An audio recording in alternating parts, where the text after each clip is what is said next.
नमस्कार, सुगम ज्ञान चैनल में आपका एक बार फिर से स्वागत है। मैं ज्योति पाठक आज समास प्रकरण लेकर आई हूँ।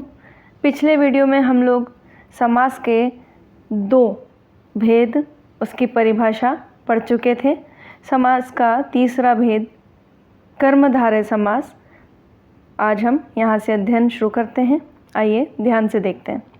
कर्मधारय समास, इसमें दो शब्दों में से पहले शब्द का अर्थ एक विशेष गुण से लिया जाता है, इसे कर्मधारय समास कहा जाता है। दो शब्दों अर्थात हमने परिभाषा में पढ़ा था कि दो या दो से अधिक शब्दों का एक सार्थक संयोग जो है वह समास है, समास कहलाता है शब्दों का।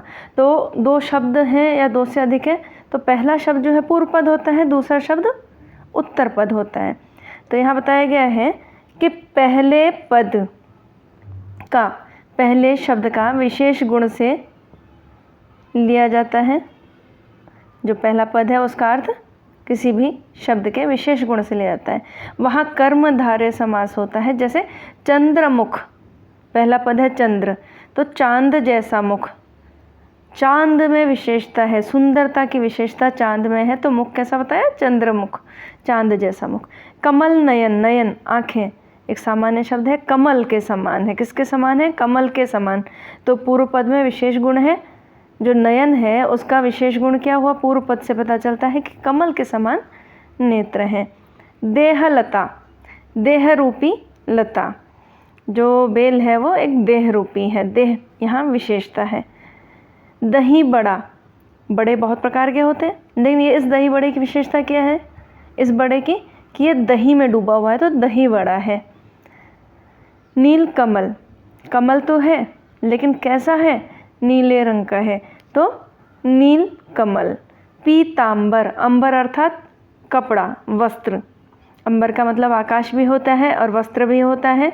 तो पीतांबर, अंबर यानी वस्त्र कैसा है? तो पूर्व पद में बता रहे हैं पीत अंबर, पीतांबर पीला है, तो यह इसकी जो है विशेषता हो गई। तो पूर्व पद यानी पहला जो शब्द होता है उसमें विशेष गुण होता है, उसे कर्मधारय समास कहा जाएगा। अगला देखते हैं द्विगु समास। द्विगु, ध्यान से देखिएगा, इसमें पूर्व पद यानी पहला जो पद होता है, पहला शब्द होता है संख्यावाचक होता है और उत्तर पद प्रधान होता है। बहुत ध्यान से देखना है। अभी तक हमने देखा कि पूर्व पद जो है वो प्रधान होता है या उत्तर पद प्रधान होता है। यहाँ बहुत ही खास बात बताइए, पूर्व पद हमेशा क्या होगा? संख्यावाचक होगा और उत्तर पद प्रधान होगा, तो उसे द्विगु समास कहते हैं। इसको जब हम विग्रह करेंगे तो हमें संख्या का बोध होगा। इस समास पद का, जो समासिक पद का हम विग्रह करेंगे तो इसमें हमें संख्या का बोध होगा। जैसे नवग्रह, तो हमने इसका जब विच्छेद किया तो 9 ग्रहों का समूह नवग्रह, 9 संख्या हो गई।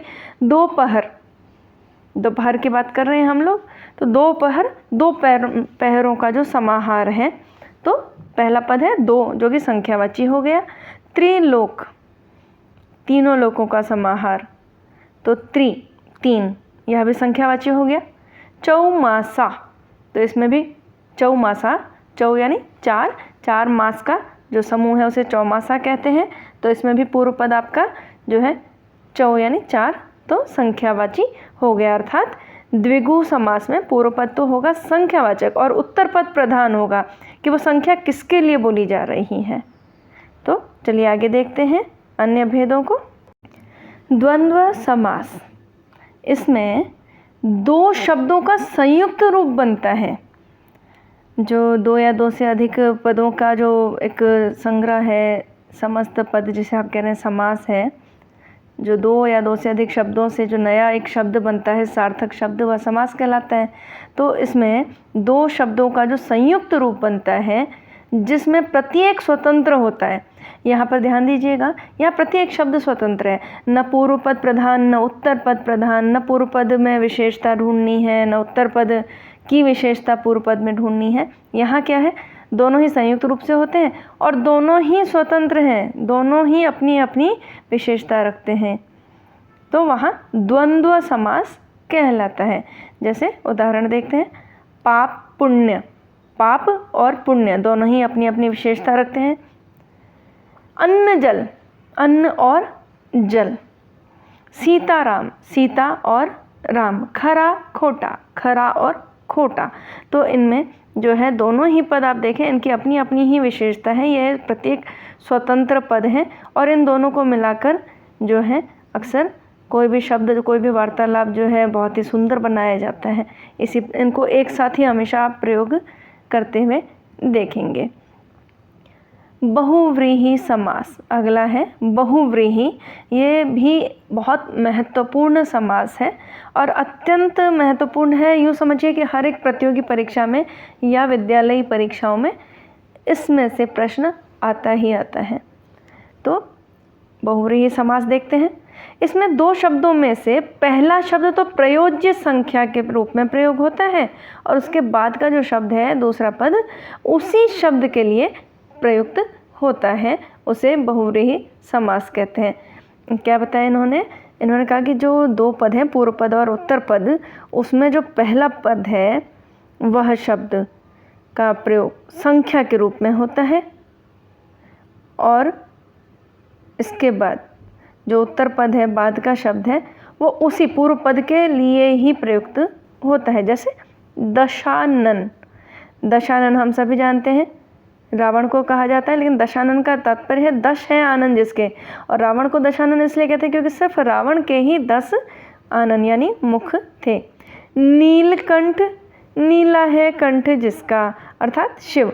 नीलकंठ क्योंकि उन्होंने विष का पान किया था और उसे कंठ में ही रोक लिया था, तो उनका जो गरल के पान के कारण कंठ का जो वर्ण है वो नीला हो गया था, तो इसीलिए हम शिव जी को नीलकंठ कहते हैं।